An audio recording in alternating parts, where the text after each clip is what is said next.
192페이지부터 해 나가실 차례시죠. 성장관리 방안 해 나가도록 하겠습니다.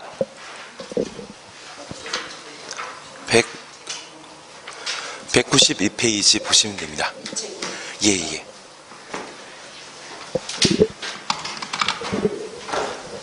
그리고 오늘 해 나가시면서 바로 건축법 들어가도록 하겠습니다. 예. 국토계획법 끝나면 건축법으로 바로 넘어가도록 하겠습니다. 그리고 건축법과 주택법만 잘 하시더라도 시험에는 크게 문제 없으실 겁니다. 예, 이번 시간은 192페이지 보십니다. 지난 시간에 성장관리 방안 하셨습니까? 몇 페이지까지 하신 것 같습니까? 190페이지부터 해 나가십니다.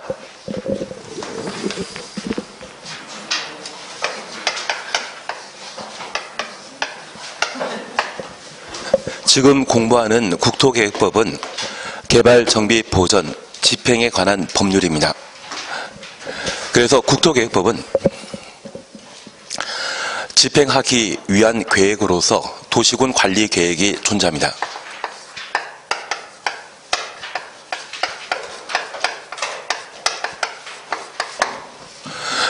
그리고 이 도시군 관리 계획은 6가지 사항을 도시군 관리 계획으로 결정할 수 있는데 1번, 2번은 용도지역, 용도지구, 용도구역의 지정 변경이었습니다.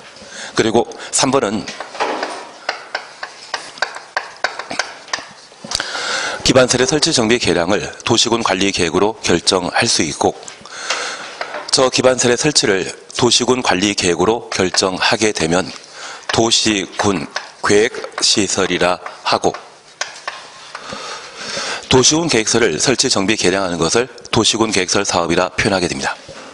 그리고 4번은 개발 사업에 관한 계획과 정비 사업에 관한 계획을 결정하게 됩니다. 5번은 지구 단위 계획으로서 아파트 만드는 것을 말하고 6번은 입지 규제 제소구역과 그 계획으로 작년에 2문제 출제되었기 때문에 올해는 나올 일 없을 겁니다. 그런데 우리가 1번, 2번 용도 지역 등을 함께 공부하면서 그 용도 지역은 사업하는 건 아니죠. 우리 남양주에 종전에 왕숙지구라고 하면 농림지역이었지만 그곳에 신도시 만든다고 해서 농림지역에 신도시 만드는 것은 불가능하기 때문에 도시지역인 주거지역, 상업지역, 공업지역으로 용도지역을 변경하고 개발하게 됩니다. 그래서 지역지구 구역 지정은 사업은 아닙니다. 실제 우리 남양주에 아직 없는 종합병원을 만약 시에서 만들게 된다면 시립병원이라 표현하게 될 것이고 나라에서 만들게 된다면 국립병원이라 표현하는데 그 병원이 도시, 군, 계획, 시설이거든요. 그것 만드는 것이 사업에 해당되게 됩니다. 저 사업이 바로 개발, 정비, 보전이라 불리는 집행이거든요. 도시군 관리 계획으로 결정해서 사업을 시행한다 해서 얘를 도시군 계획 사업이라 표현하게 되는데 하나 이해하실 것이 있습니다. 만약 국립병원이 만들어지게 되면 그 국립병원 만드는 것은 사익을 위한 것입니까? 공익을 위한 것입니까? 공익을 위한 것이고 아마 규모가 아주 클 것입니다. 그런데 구리시에도 한양대 병원이 있는데 그 한양대 병원이라고 하면 공익을 위한 것이다, 사익을 위한 것이다. 사익을 위한 것입니다. 규모는 크다, 작다? 작다라고 해주셔야 됩니다. 그래서 공익사업이고 규모 큰 사업이라면 도시군 관리 계획으로 결정해서 시행하지만 규모 작고 사익을 추구하는 병원 만드는 것도 가능할 겁니다.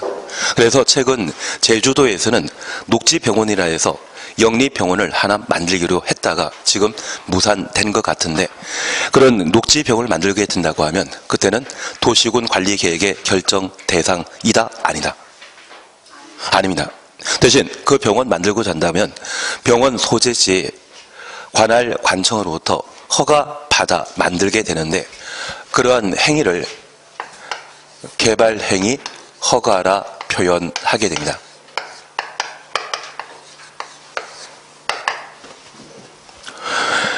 그래서 우리가 이해하실 것은 도시군 계획사업에 해당되는 내용들은 모두 공익사업이고 규모 큰 사업인 반면 사익사업이고 규모 작은 것은 개발행위 허가 대상이라는 것을 파악해 주셔야 됩니다.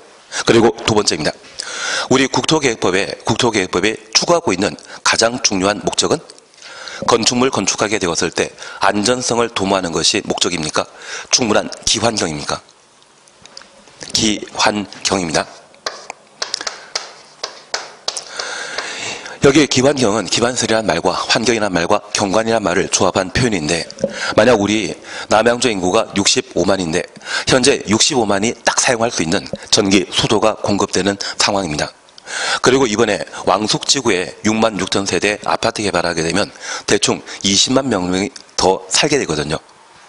그런데 더 이상 전기, 수도, 의료시설이나 또는 교육시설의 공급이 불가능한 상태라고 하면 이제 한정되어 공급되는 전기 등을 함께 나누어 사용할 상황이거든요. 아마 전기 공급과 관련되어서는 단전이 빈번하게 이루어지게 될 겁니다.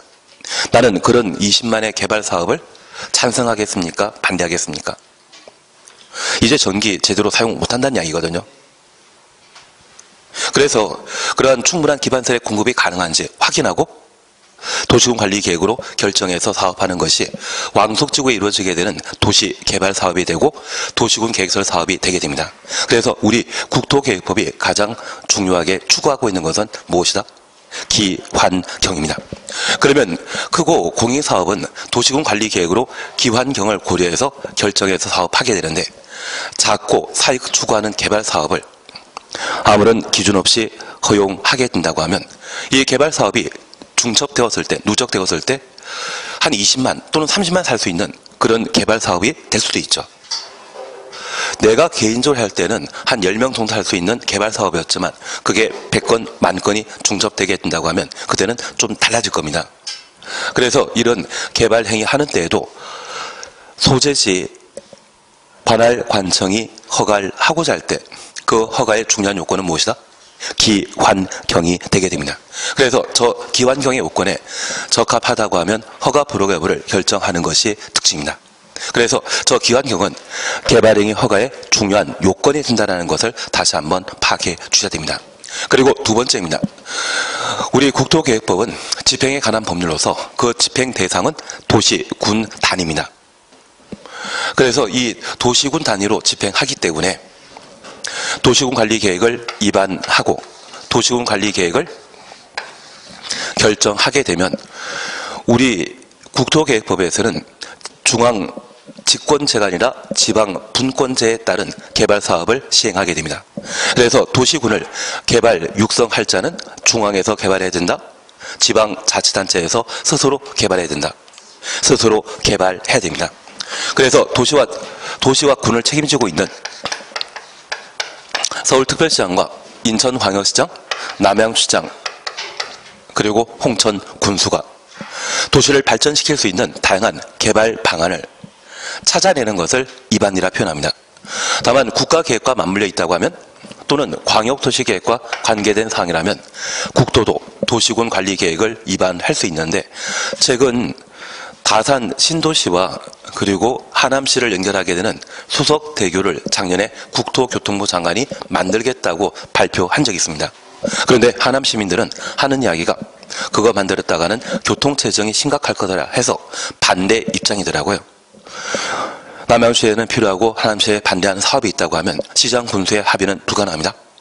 만약 그런 경우라면 도지사가 광역도시계획을 수립해서 수속대교의 설치를 입안할 수 있지 않겠습니까? 그래서 도지사가 입안할 수 있는 겁니다. 특별히 특별시장과 광역시장이 입안한 사항은 도시군을 발전시키는 한은 스스로 발전시켜야 되죠.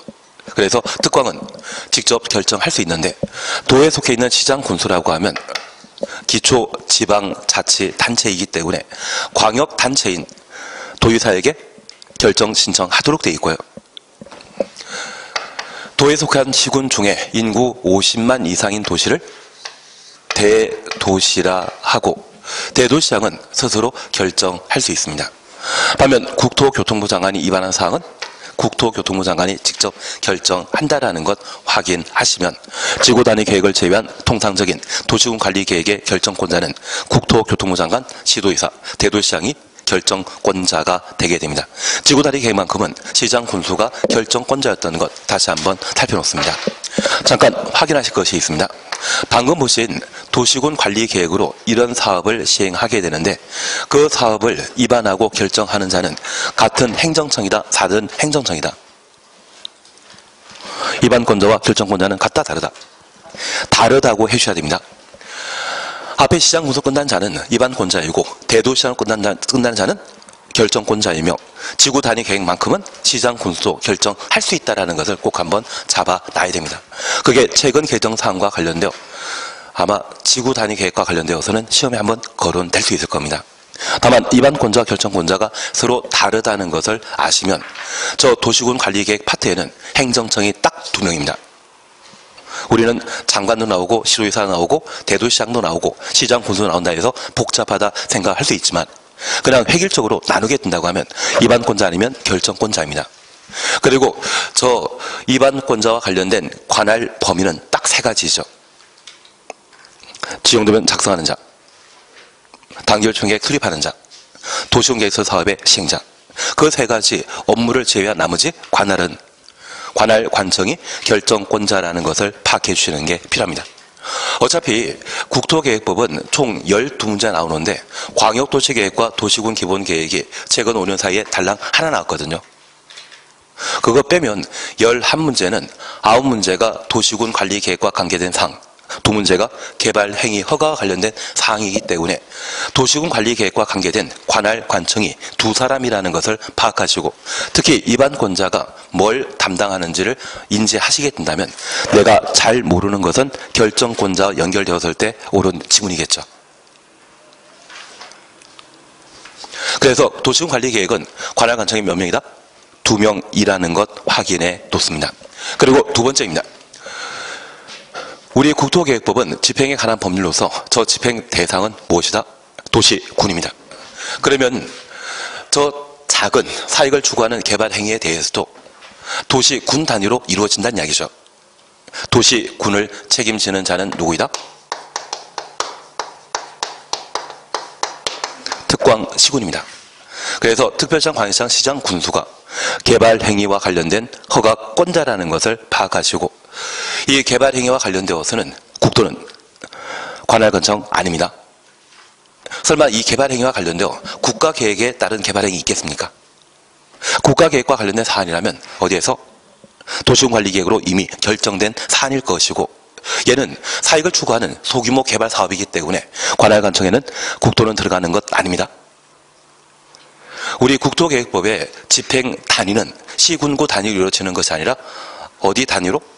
도시, 군 단위로 이루어지기 때문에 개발 행위와 관련된 관할 관청도 오직 특광시군만 등장하는 것이 특징입니다. 결국 광역도시계획과 도시군 기본계획을 제외한 나머지 도시군 관리계획과 개발 행위 허가 파트의 관할 관청은 달랑 3명입니다. 입안권자, 결정권자, 허가권자. 그리고 그 허가권자라 함에 있어서는 특광시군을 의미하는 것이지 국토는 들어가는 것 아니라는 것을 잡아내시는 게 필요하십니다. 그래서 우리는 국토계획법과 관련되어 집행에 관한 법률이라는 것을 잠깐 저렇게 확인하십니다. 아마 2시간이나 2시간 반 정도면 국토계획법 끝나고 바로 건축법 넘어가거든요. 그런데 그 건축법은 한 3번 정도 하시면 건축법에 나오는 7문제 중에 최소 6문제 정도는 맞추십니다. 같이 3번 하면 또 3번 복습하실 거죠. 그리고 그 건축법이 해결되시게 되면 주택법은 더 쉽습니다.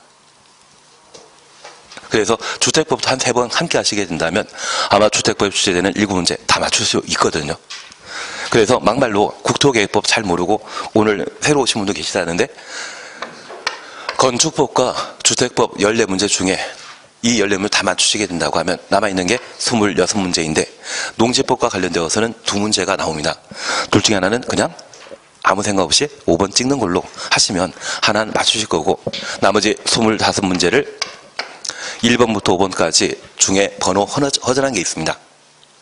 확실히 풀고 내가 못 맞춘 게 있다고 하면 가장 번호 작은 것으로 내리 찍으시면 우리 시험에는 1번부터 5번까지의 정답이 각각 5개 있거든요.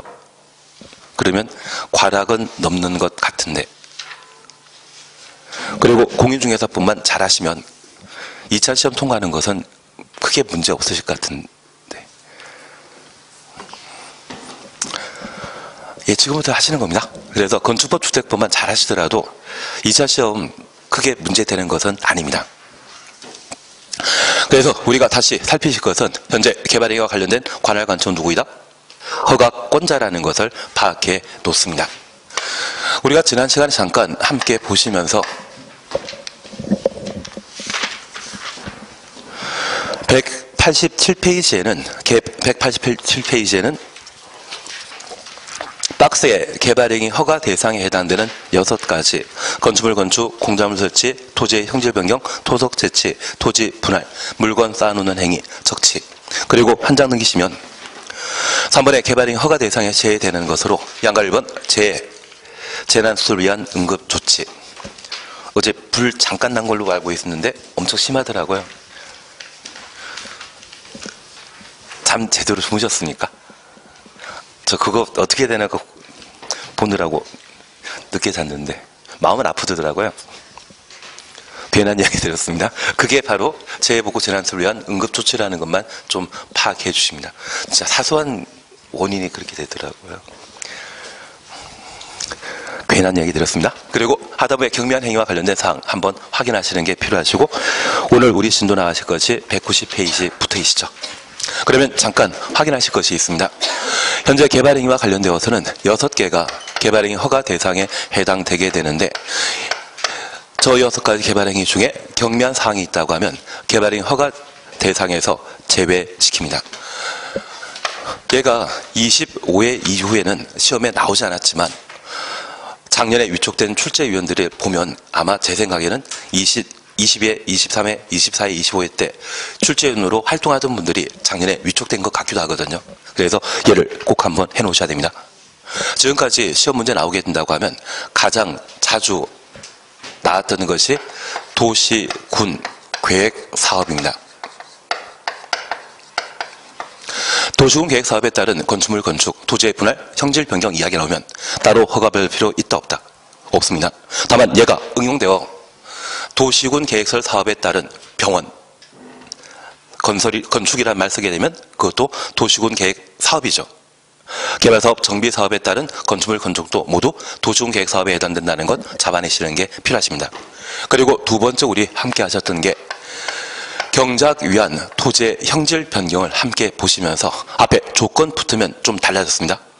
지목 변경 수반하게 되면 허가 대상이고, 전답 사이에 지목 변경 수반하는 경작 위한 토지 형질 변경은 허가 없이 그냥 할 수 있다.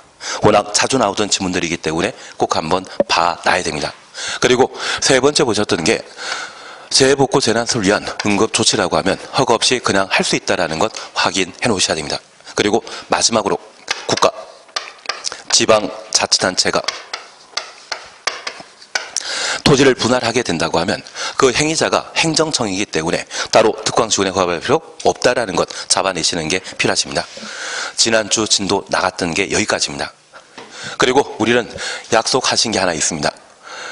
녹간농에 농림업용 비닐하우스 설치는 허가 없이 할 수 있는데 그 비닐하우스에 육상, 어류, 양식장을 만들게 되면 허가 대상이라는 것 살펴놔야 됩니다. 그래서 최소 저 6가지는 꼭 한번 정리해 놓으시는 게 필요합니다. 처음 오실 때는 모를 수밖에 없습니다. 오늘 진도 나가는 것부터 알면 되십니다. 그리고 우리 공법은 항상 공부해 나가는 형태가 대상과 절차 공부하시는 게 필요합니다. 대상 나오면 그 다음에는 절차입니다. 하나 이해하실 것이 있습니다. 내가 지금 살고 있는 집은 규모 크다? 규모 작다? 규모 작습니다. 그래서 여기 개발행위는 내가 사는 집을 만드는 것이 개발행위 허가 대상이 되게 됩니다. 그러면 이번에 내가 살 집을 만들고자 하면 집을 만들기 위해 개발행위 허가 신청이라는 것을 하도록 되어 있습니다. 그리고 이러한 개발행위 허가 신청 시에는 우리 국토계획법이 추구하고 있는 가장 중요한 것은 무엇이다? 기환경이죠.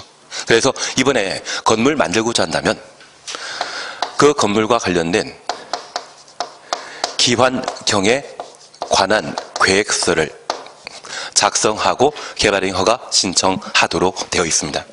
그리고 이러한 개발행위 허가 신청이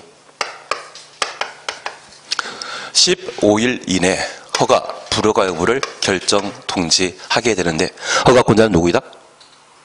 국토계획법은 딱 세 사람입니다. 입안권자, 결정권자, 허가권자. 개발행위와 관련된 파트에서는 누구? 허가권자라는 것 잡아내셔야 됩니다. 그래서 허가권자인 특광시군이 개발행위 허가 신청을 접수하게 되면 그 요건에 부합하는지를 확인하고 허가 불허 여부를 결정하게 됩니다. 우리 약속하신 게 있습니다. 저 규모는 크다 작다. 작아야 되기 때문에 무엇 미만이란 말이 나오게 되면 개발행위 허가 대상이라는 것 기억해 주셔야 됩니다. 구체적인 수치에 대해서는 알 필요 없습니다. 작년에 시험에 나오기도 했고 그 수치를 또 한번 반복할 일은 없을 겁니다. 지금은 우리가 기억할 것은 어떤 면적 이상이라면 규모 큰 공익사업으로 기억하시고 무엇 미만이란 말 쓰게 된다면 그것은 규모 작은 사익사업으로 파악하는 게 필요합니다. 그리고 두 번째입니다. 이번에 내가 집을 만들거나 건물 건축하고자 하면 도시관리계획에 부합돼야 됩니다. 하나 이해하실 것은 이번에 내가 위락설을 만들고자 한다면 그 위락설을 만들 수 있는 용도 지역은 어디이어야 한다? 상업지역이어야 됩니다. 그러면 위락설을 만들고자 하는 개발행위 허가 신청 시에 도시군관리계획으로 지정한 용도지역이 상업지역이면 허가 받을 수 있겠지만 만약 주거지역이라면 허가 받을 수 있다 없다? 없습니다. 그래서 도시군관리계획에 부합하는 것을 필요합니다. 그리고 세 번째 우리가 기억하시는 게 기환경의 문제입니다. 그러면 이러한 세 가지 요건을 갖췄다고 하면 허가 받을 수 있는 것이고 이 요건을 갖추지 못했다면 허가 못 받는다는 것을 다시 한번 확인해 주셔야 됩니다. 특별히 우리가 이해하실 것이 있습니다. 간혹 우리 남양주 지나다니다 보면 그 남양주에는 왕복 2차선 도로에 이케아 같은 큰 건물 만들어지게 된다면 한 50m, 100m 구간만 왕복 4차선, 왕복 6차선 도로가 되는 것 본 적 있으십니까? 사실 백화점이나 이러한 이케아 건물 만들어지게 된다면 이 건물 찾고자 하는 사람들이 워낙 많다 보니 교통체증 현상 발생하거든요. 기존 도로로는 이런 건물 만드는 게 기환경에 좀 문제 있다 싶으면 허가권자가 조건 붙입니다. 왕복 6차선 만들면 허가 내줄게. 그런데 한 100m권은 왕복 6차선이지만 지나면 또 왕복 2차선이고 그리고 좀 더 지나다 보면 가끔 이마트물이 하나 만들어지는 경우가 있습니다. 그러면 이마트가 이쪽에 만들어지게 된다고 하면 이쪽 방향으로 왕복 4차선이나 왕복 6차선 도로가 형성되는 경우가 있습니다. 그러면 얘는 도로의 시작과 끝이 같은 6차선이라면 교통에 도움되겠지만 일부 구간이 2차선으로 유지된다고 하면 교통 문제는 해결하기 좀 힘들죠.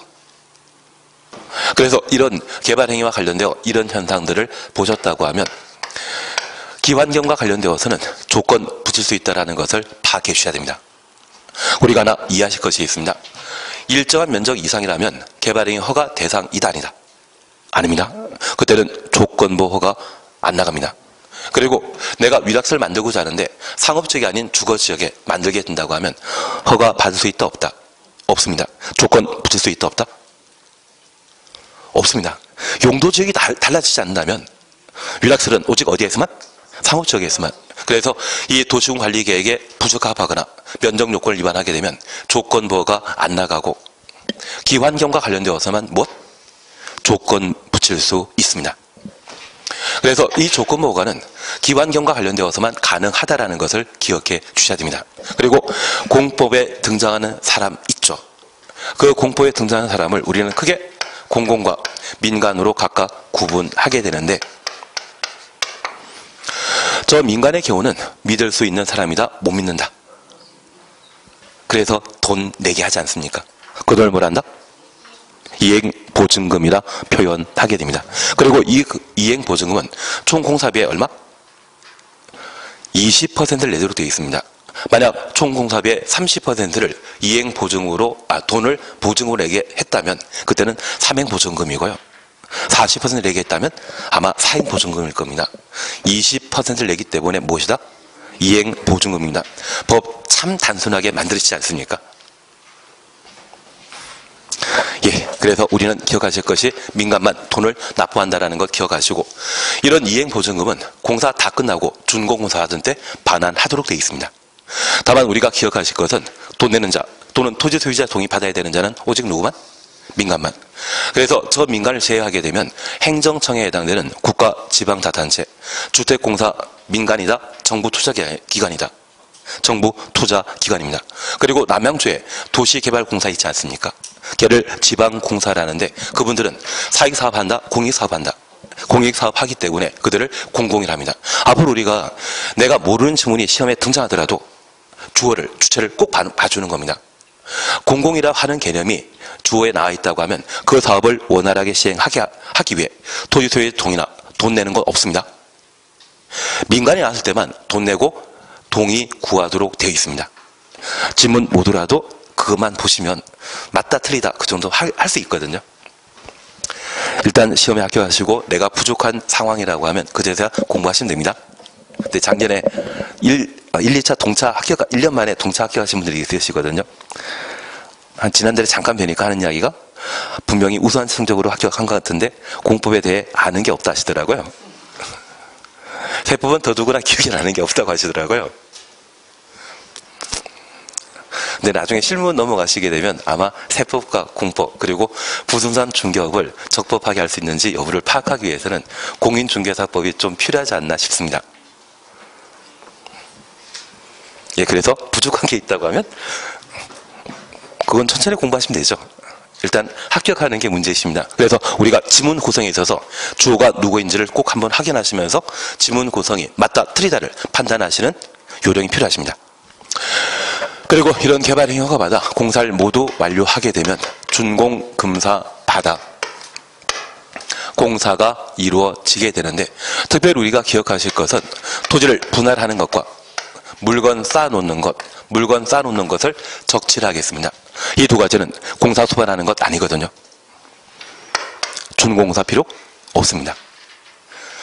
그래서 건축물 건축과 공작물 설치, 토지의 형질 변경, 토속 채취 네 가지만 준공사 필요하다는 것 확인해 뒀습니다. 그러면 이런 절차 계획에 관한 사안들을 우리가 함께 보셨다고 하면 그와 관련된 하나하나를 살펴나가시는 게 필요합니다. 교재 순서에 따라 지금은 우리가 함께 보실 것이 190페이지의 개발행위 허가 기준을 함께 봐나가십니다. 190페이지 찾으셨죠? 1. 허가 기준과 관련되어 양과 1번에는 허가 기준 면적이란 말이 있고 박스에는 동그라미 1번 도시적, 2번 관리적, 3번 농림적, 4번 자연환경 보전지역이 있습니다. 여기에 나온 수치는 5,000제곱미터 그리고 10,000제곱미터, 30,000제곱미터 미만이라는 말을 각각 보게 되는데 숫자는 지금 필요 없습니다. 우리는 지금 미만만 기억해 주십시오. 지금 우리가 포인트 잡아주실 것은 이 숫자가 문제가 아니라 국토계획법은 집행에 관한 법률로서 사업하게 되면 도시군 관리계획을 정해서 시행하는 도시군 계획 사업과 개발행위 허가가 있습니다. 여기 개발행위 허가에 해당되게 된다면 규모 크다 작다. 규모 큰 사업이라면 도시군 계획 사업에 해당된다. 그걸 먼저 구분해 놓으시고 그게 갖춰지고 나면 우리 시험은 10월 26일 보지 않습니까? 그때까지 시간 많습니다. 그래서 미만이라는 말을 먼저 잡아주시는 게 필요합니다. 규모 작다라는 것 확인만 해놓습니다. 그리고 동그라미 2번 예외 대선 지키시고 2번, 3번 묶어놓습니다. 도시군 관리 계획 및 성장 관리 방안 내용에 어긋나지 아니할 것. 그리고 3번 도시군 계획 사업 시행에 지장 없을 것. 2번, 3번 묶어놓습니다. 그러면 3번에 도시군 계획 사업에 지장 없을 것. 도시군 계획 사업은 무엇으로 결정한 것입니까? 도시군 관리계획으로 결정한 것이죠. 그래서 2, 3은 도시군 관리계획에 적합한 때만 개발행위 허가받을 수 있다. 그렇게 판단해 놓습니다. 그리고 특이하게 우리가 함께 보시는 것으로서 바로 성장관리 방안이 있습니다.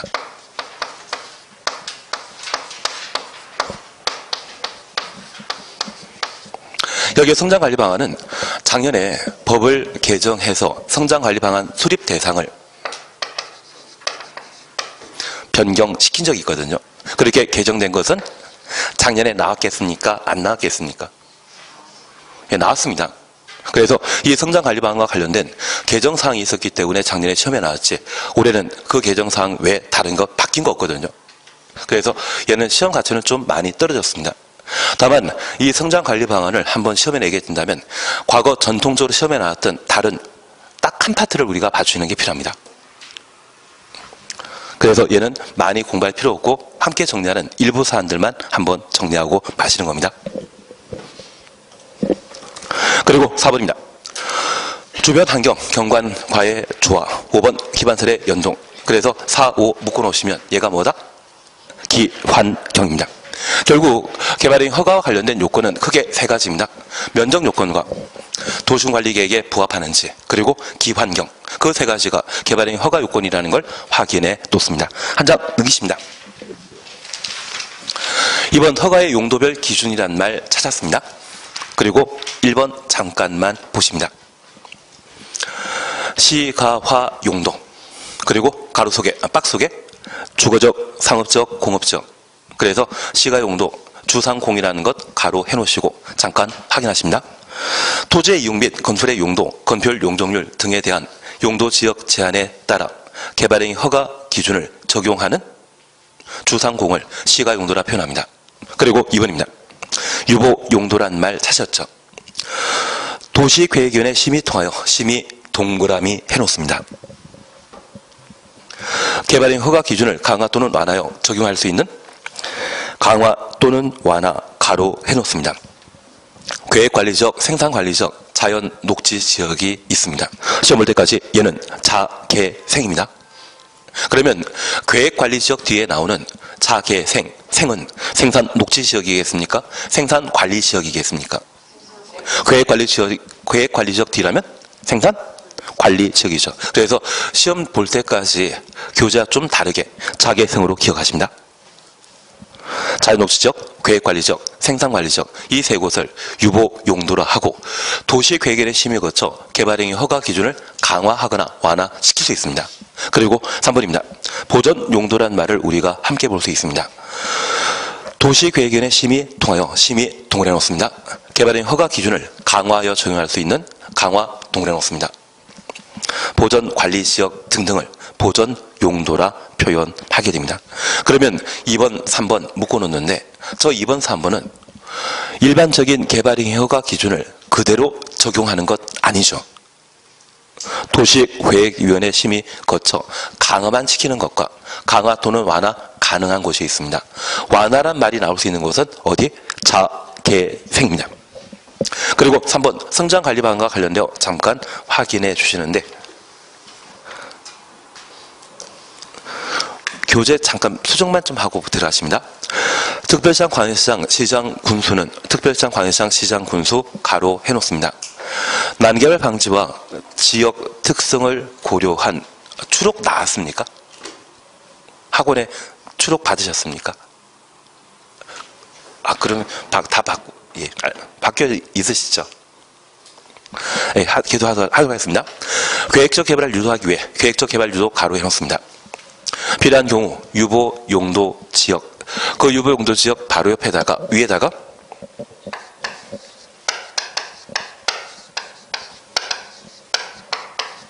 보전 용도 지역이라 해놓습니다.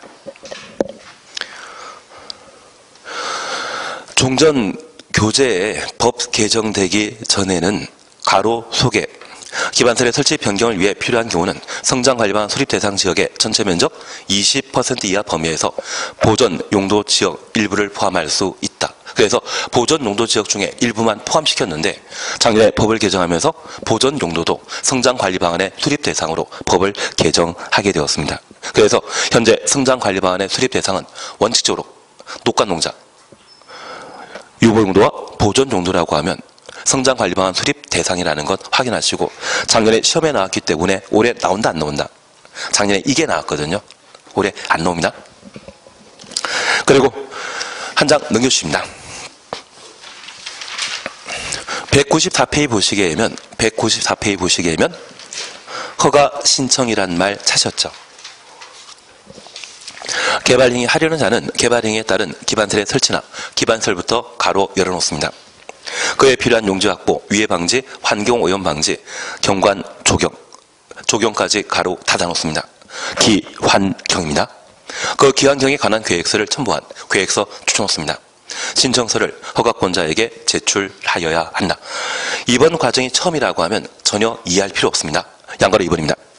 개발밀도 관리구역 안에서는 개발밀도 관리구역 추천놓습니다. 기반설의 설치나 그에 필요한 용지, 확보에 관한 계획서를 제출하지 아니한다. 제출하지 아니한다. 줄만 쳐놓습니다. 여기 개발밀도 관리구역은 주거지역, 상업지역, 공업지역으로서 새로운 기반설의 설치가 곤란한 지역을 개발밀도 관리구역으로 지정할 수 있습니다. 저 개발밀도 관리구역에는 기환경에 관한 계획서 중에 기반설 설치에 관한 계획서는 제출 대상이 아닙니다. 개발밀도 관리구역이라는 것을 아시는 분들은 괜찮지만 처음 아시는 분들은 한번 돌아야만 되기 때문에 일단은 그냥 지나가십니다. 그리고 옆에 페이지 보시면 허가 절차와 관련된 내용으로 1. 의견 청취라는 말이 있고 2. 도시계획위원회 심의 있습니다. 의견 청취는 한번 해야 되지만 도시계획위원회 심의는 나오면 틀려주시는 게 출제위원회에 대한 배려입니다. 이걸 시험에 낸다는 것은 제발 틀려달라고 시험을 냈거든요. 그분의 의도를 무시하고 맞추시면 그분이 얼마나 실망하시겠습니까? 그래서 박스 속에 나와 있는 내용들, 심지어 다음 페이지까지 쭉 구성되어 있는 것은 한다, 안 한다. 간혹 저한테 나는 꼭 100점 맞아야 되겠다고 하면 공부하라고 이야기 드리는데 100점은 너무 지나치지 않겠습니까? 얘는 안 하시는 게 마음 편합니다. 그리고 양가를 3부 보게 되면 허가 불허가 처분에 대한 결정 통지라는 말 찾으셨고 15일이라는 말 찾았습니까? 15일 줄만 쳐놓습니다. 그리고 한 장 넘기시면 4. 조건보고란 말과 5. 이행보증금이란 말 보셨는데 이행보증금은 누가 낸다? 민간. 그리고 한 장 넘기시면 201페이지에 준공금사란 말 찾으셨죠? 예, 이제 다시 잠깐 살펴놓습니다.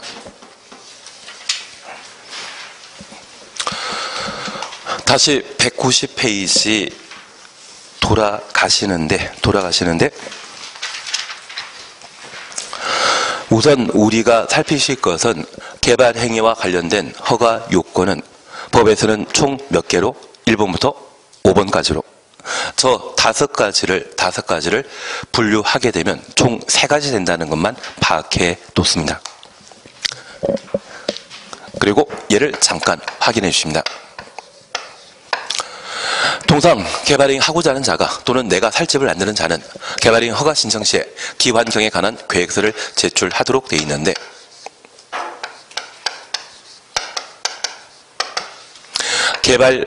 개발밀도관리구역에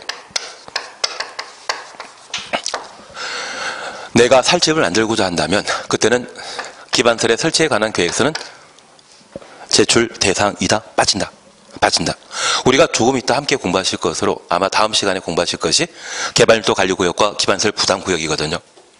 기반설 부담구역일 때는 새로운 기반설을 충분히 부담할 수 있는, 설치할 수 있는 장소를 기반설 부담구역이라 하고 그러한 경우는 기반설 설치에 관한 계획서를 제출하도록 되어 있습니다.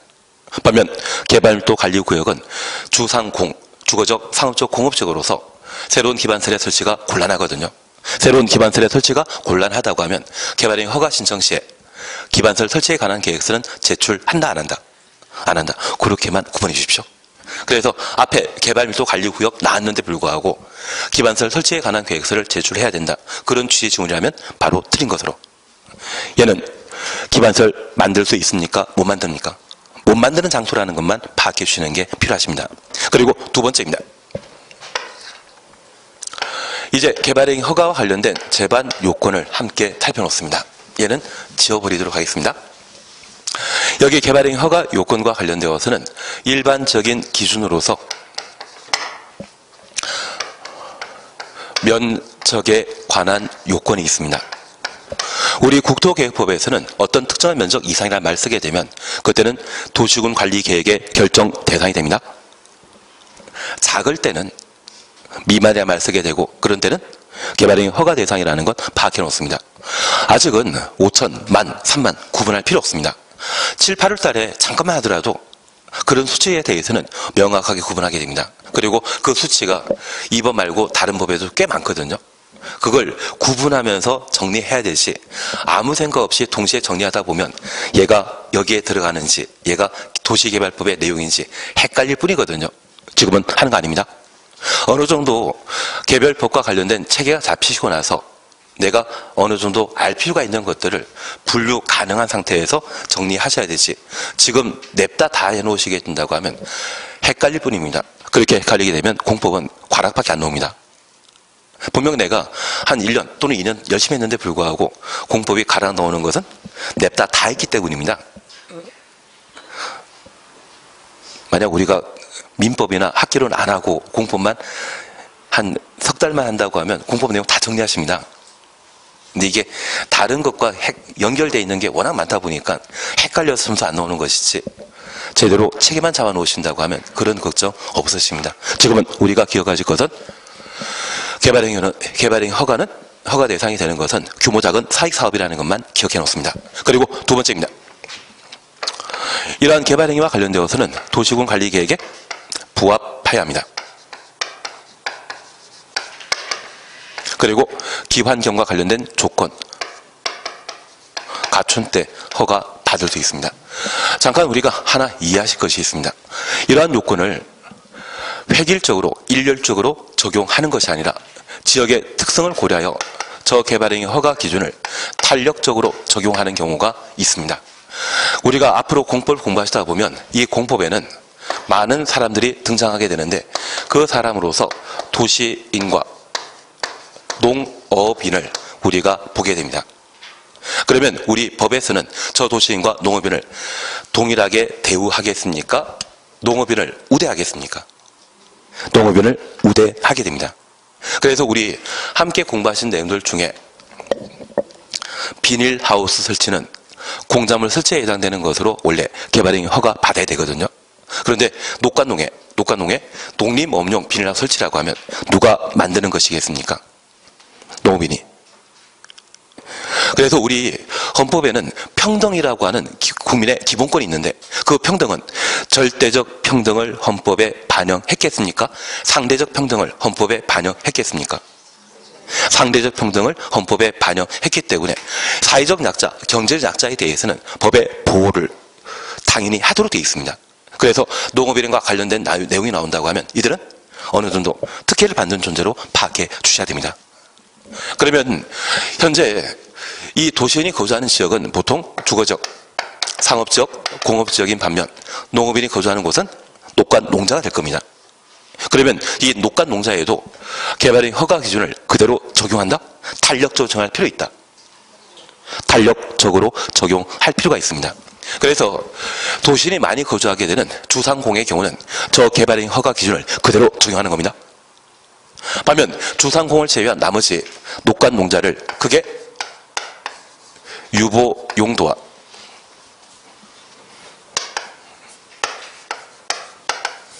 보존 용도로 분류하게 되는데, 저 유보 용도의 대표적인 것이 자개생입니다. 자연녹지적, 계획관리적, 그리고 그 계획관리 지역 뒤에는 생산 녹지역이겠습니까? 생산 관리지역이겠습니까? 생산 관리지역입니다. 그래서 자개생이라 기억해 놓고 얘가 생산 녹지역인지 생산 관리지역인지 잘 몰라버리게 되면 그때는 서로 마음 상합니다. 저 문제 나오면 틀려버리거든요. 그래서 작년 같은 경우에도 분명 공부를 했는데 불구하고 공부했던 앞글자가 뭔지 몰라가지고 틀린 분들이 계시더라고요. 그래서 계획관리지역 뒤에 나오는 생은 생산관리지역이라는 것 구분하시고, 이 자개생의 경우는 저 개발행위 허가 기준을 도시계획위원회 심의 거쳐 그 허가 기준을 강화하거나 완화할 수 있다는 것을 확인해 주셔야 됩니다. 그래서 만약 시험에 자연 녹지 지역에서는 도시계획위원회 심의 거쳐 개발행위 허가 기준을 강화하거나 완화할 수 있다? 맞습니다. 반면 생산관리 지역에는 생산 녹지 지역에는 도시계획위원회 심의 거쳐 개발행위 허가 기준을 강화하거나 완화할 수 있다. 드립니다. 자개생을 제외한 녹간 농자는 다 뭐다? 보전 용도로서 이 보전 용도에는 도시계획위원회 심의 거쳐 개발행위 허가 기준을 강화하게 되는데 우리가 알고 있는 이 보전 용도라면 개발하면 된다 안 된다? 개발하면 안 되는 것이거든요. 그래서 통상적인 개발행위 허가 기준을 그대로 정하는 것이 아니라 무엇? 강화시킵니다. 그러면 우리 이렇게 잠깐 파악해 주실 것이 있습니다. 만약 농림지역에 내가 집을 하나 만들게 된다면 저 농림지역의 집은 건폐율 얼마? 20%이고 용적률은 얼마? 80%입니다. 그래서 내가 100평짜리 땅을 가지고 이곳에 집을 하나 짓게 된다면 건축 면적은 20평 나오고 연면적은 80평짜리 나오는 아담한 집이 만들어지게 됩니다. 그런데 이 농림지역에 가끔 가구 공장이 들어서는 것을 본 적 있으실 겁니다. 그런데 이 농림지역에 이번에 대지 면적 만 제곱미터에 건폐율 20% 하면 얼마? 2천.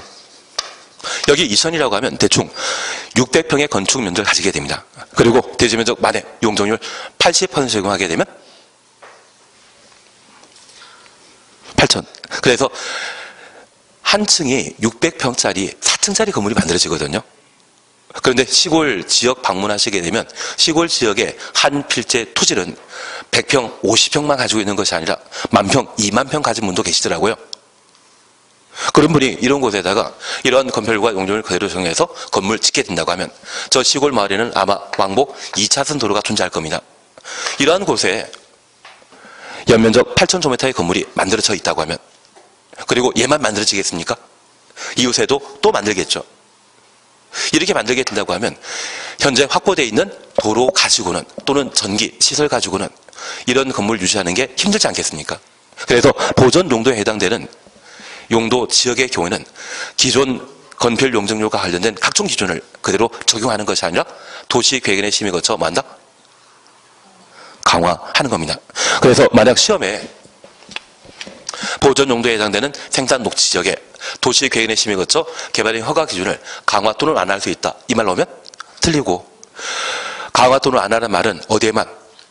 자기 생에만 나와야 되는 겁니다. 반면 주상공의 경우는 도시계획위원회 심의제도 있다 없다? 없습니다. 그냥 그대로 적용하는 것입니다. 그것 이해되시겠습니까? 그거 잡아주시는 게 이쪽에 필요한 내용이 되게 됩니다. 그리고 표적은 졸리고 더하면 신발은 안 던지실 거죠. 잠깐 쉬었다가 192페이지에 성장관리 방안부터 해나가도록 하겠습니다. 빨리 쉬는 게 제일 나은 것 같습니다. 쉬었다 하십니다.